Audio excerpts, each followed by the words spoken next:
He's back! Hello, everybody. I'm back. It's been a while. I know that. For those of you who've been subbed to my YouTube channel for a while now, you guys know the type of content I post, and it's definitely a switch up from the videos that I've posted. But hey, sometimes you gotta switch it up, and I love the NBA. I love talking about sports, and I thought a switch up would be necessary. So I hope you guys enjoy the video. If you do, it's great. Leave your feedback in the comments. But other than that, I'll talk to you guys later. Peace. The NBA season has officially ended. The play-in tournament is about to end tonight. The NBA regular season is over, and what a regular season it was. It was an especially great season when it came to the MVP race, and this is probably the best MVP race we've seen in the past 10 to 20 years. There were three guys that stood above the rest this NBA season, and these three guys have now finished as the top three finalists for the MVP award. Those three guys being Giannis Antetokounmpo, Nikola Jokic, and Joel Embiid. The first player I want to discuss is Giannis Antetokounmpo, who over the past 3 to 4 seasons has been one of, if not the best player in the NBA. His impact defensively and offensively has been astronomical. Over the past 4 seasons, Giannis has gotten 2 MVPs, 1 Defensive Player of the Year, a Finals MVP, and a championship to his name. And in that championship, he averaged 35 points, 13 rebounds, and 5 assists per game, while being the best defender on the court at all times. Incredible. Though Giannis has already had historically great seasons, this season may be the cherry on top. Averaging less minutes than he did in the previous season, Giannis put up more points, the same amount of rebounds, and nearly the same amount of assists on incredible efficiency. Giannis this season has averaged 31 points, 12 rebounds, and 6 assists per game in just 31 minutes per game. 31 minutes per game. That's insane. Giannis's per 36 numbers are Kareem-like, averaging 35, 13, and 6. 35, 13, and 6 per 36 minutes per game. That is absolutely mind-blowing. He also led the Bucks to the best record in the NBA at 58 wins, and he was without Chris Middleton for a majority of the season. Giannis has had a historic season. However, the next guy that I'm going to talk about has had arguably even a more historic season than Giannis, and that's Nikola Jokic. Nikola Jokic is the surprising favorite to win the award this year, as he's already won it 2 times in a row, with a lot of people arguing that he'd be the worst 3-time winner of the MVP award in NBA history, which, I guess he's averaging 24 points, 10 rebounds, and 10 assists per game. A 24-point triple-double as a center while shooting 60% from the field and having the highest true shooting percentage in the league at 70%. The highest true shooting in the league. That's insane. The classic argument with Jokic is also kind of stupid, as a lot of people argue that, the people that vote for him are advanced stat merchants. And it's like, yeah, I guess, but the advanced stats don't really lie. He led the Nuggets to the most wins in the West. He leads the NBA in total win shares per 48. He has the highest offensive and defensive box plus minus in the NBA, which, by the way, a lot of people discredit his defense, but he has taken massive leaps defensively over his entire NBA career. And this year especially. Jokic also posted the highest PER in the NBA, which is the 3rd straight year he's done it, and had a 66% effective field goal percentage. It's all laid out on the table for voters. He's insane when it comes to advanced stats. He's insane when it comes to basic stats. What else is there to say about the greatness of Nikola Jokic? He's finally got his 2 co-stars back, and he led the Nuggets to the best record in the West. There's really nothing else to say when it comes to Jokic. We've seen him play over the past 3 years. He's already won 2 MVPs, so The last guy on this list is Joel Embiid. Now, Joel Embiid has gotten robbed of the MVP over the past couple of years, and people like to say that he got robbed especially last year, but I mean, it's kind of wishy-washy.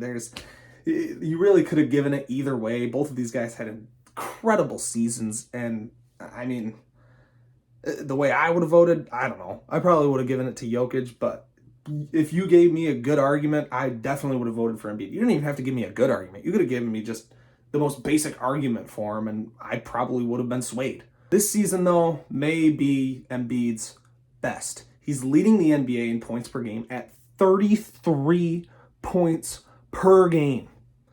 33 points per game. Not only that, but he's averaging 33 points and 10 plus rebounds, being just the 5th center in NBA history to do so. The 5th center in NBA history. Just the 5th to average those numbers. That is nuts. Embiid is also 2nd in the league in PER, just behind Jokic. It's the highest true shooting percentage of his entire career, and he has the 2nd most games played of his entire career. Now, don't get me wrong. The other 2 guys on this list have been absolutely phenomenal, but in my opinion, offensively, Embiid has been the best player out of these 3 guys. And I mean, honestly, he might be top 3 most skilled offensive players in the league. He's 7'1". He's 260 pounds. He moves so fluidly. He's fantastic in the post. He's fantastic off the dribble. Like, the guy is just so gifted offensively, and he proved it this season. 33 points per game. Highest true shooting percentage of his career. Like, he's phenomenal. All 3 of these guys had absolutely historic seasons. And I mean, you could make the argument for any of these guys, and I wouldn't be mad if any of these guys won it. Like, they all deserve this award so much. But now comes the hard part. Now I gotta pick who I believe my MVP of this season is. So I'm gonna give a 1st, 2nd place, and 3rd place vote to these 3 guys. And by the way, whatever your opinions are, whatever. You could put these guys 1st, 2nd, and 3rd. It doesn't matter. You could put these guys anywhere on this list, and it wouldn't make me mad. It's just, this is my opinion, and I did a lot of thinking when it came to this. So don't get me wrong. I changed my mind a lot, but I'm pretty set on who I have 1st, 2nd, and 3rd. Coming in a very close 3rd place, with a lot of debate. I've had a lot of debate over the past, 3 hours of who would be 1st, 2nd, and 3rd. And coming in 3rd is Nikola Jokic. Again, Jokic leads like every single advanced statistical category you could think of. Leads the league in PER, leads the league in total win shares per 48, highest offensive and defensive box plus minus, highest true shooting percentage. But at the end of the day, it's the worst season he's had over these past 3 years, and you could accredit that to the fact that his 2 co-stars are back, and you could say like, oh well, he's had the best record out of the past 3 years that he's been in the running for this award, or past 2 years, I guess you'd say, because he's won it 2 years in a row.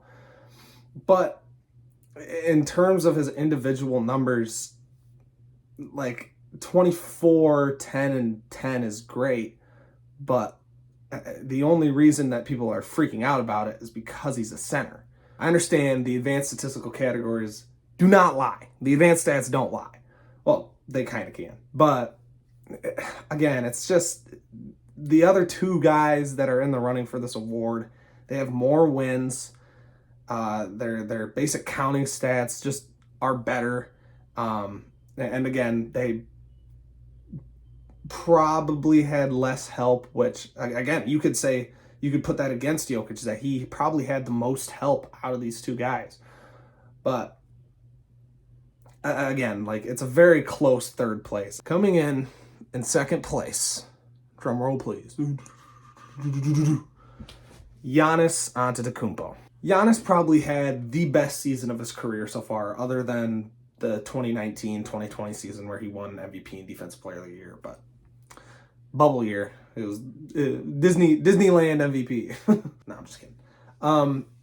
this might have been the best season of his career, but at the end of the day, the guy who's in first, Embiid. Oh, spoiler alert.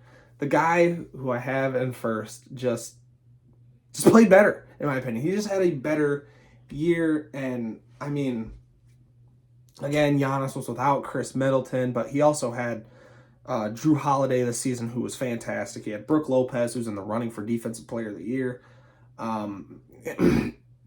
The role players played great. Joe Ingles was great. Grayson Allen was great. I mean, I understand he led the Bucks the best record in the NBA, but I mean, Embiid was only 4 games behind, so it's not really that big of a variation. And also, wins are a team stat. I mean, can we stop putting wins so highly in terms of MVP awards? Obviously, in first place is Joel Embiid. I mean, 33 points per game, 10 rebounds a game, second in PER in the league, highest true shooting percentage of his career. I mean, I already explained it all. It's been a historic season for Joel Embiid. It's the second season in a row, I believe, where he's led the NBA in points per game. The last player to do that, I think, was... I don't know, actually. I didn't research that. But just an incredible season from Joel Embiid. Obviously, he had James Harden by his side, who was fantastic this season. And you could say that he had the best player out of these two to help him out. But at the same time, he did have to kind of carry the Sixers in a lot of games. Joel Embiid had multiple 50-point per game performances this year where he would drop 50 and the Sixers would still only win by 5, 6, 7, 10 points, which is insane. When you drop 50 points, you expect your team to win by more than 6 points. But Joel did kind of put on a carry job for a lot of this season. I believe there was a month where he averaged 36 a game. I'd have to back that up, but just an incredible season from Joel Embiid. He's finished second in MVP voting the past 2 years, I believe, or last year. He finished second in MVP voting last year. I think he finished third in 2021. But when it comes to Jokic and Giannis, I really believe that the MVP voters are going to agree with me too that there's probably going to be a lot of voter fatigue when it comes to the voters, and I think they're just going to feel for Embiid that he's finished top 3 in MVP voting, and they're going to give it to him, and he deserves it. 33 plus points per game, 10 plus rebounds, the best defender on his team. Well, you could argue, but I'd argue that he's the best defender on his team. And I think a lot of other people would too, unless you want to say PJ Tucker. But yeah, whatever. If you want to say PJ Tucker, go right ahead. You're wrong, but whatever. But yeah, I mean, he deserves it. 33 and 10 a game. And the advanced stats are tremendous too. I mean, he was second in PER again. So just a tremendous season from Joel Embiid, a tremendous season from all 3 of these players. And, yeah. Well, I guess that'll about do it. Shorter video than the last one. The last one was 23 minutes long, which that's kind of excessive. I feel like people's attention spans are way shorter than 23 minutes. They're not going to watch a whole 23-minute video. I mean, let's be honest here. Don't know what channel this is going up on. I'm debating putting it up on my personal channel, Kojo the Goat. But I could put it on the Blue Balls Pod channel.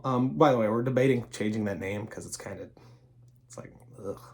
I mean, who's going to be like, oh, you watch the Blue Balls Pod? But don't know what channel this is going up on. It'll be posted on the Blue Balls Pod Instagram, whichever channel it goes up on. But yeah, what a great MVP race this season, and what a great season, honestly. Just a great season. All 3 guys just played the best basketball they could possibly play. All 3 of them finished the season with 50 plus wins. Just an incredible season for all 3 of these guys. And that's pretty much all I got to say. I'm trying to think of anything else I got to say. It's hot as hell in my room right now. I had to turn my fan off because obviously the audio would be even worse. It's already echoey, like, hello! I'm going to see if I can get an adapter so that way I can hook my phone up to my mic. Just for better audio clarity, so that way it's not so echoey and crappy. And I'm gonna see if I can get a camera so that way it's, again, I mean, the iPhone camera isn't bad, but you know, it can only do so much. So yeah, that's pretty much all I got to say. If you guys enjoyed the video, be much appreciated if you dropped a like. If you guys enjoyed the video also, it'd be great if you could subscribe. Helps me out. And honestly just helps the whole brand out, depending on where I post this. By the way, if I post this on my main account, Coach of the Goat, look up Blue Balls Pod on Instagram. It'll probably be right here. And you can find the Blue Balls Pod account where I posted my last video. But anyway, I'm taking way too long. If you enjoyed the video, thank you.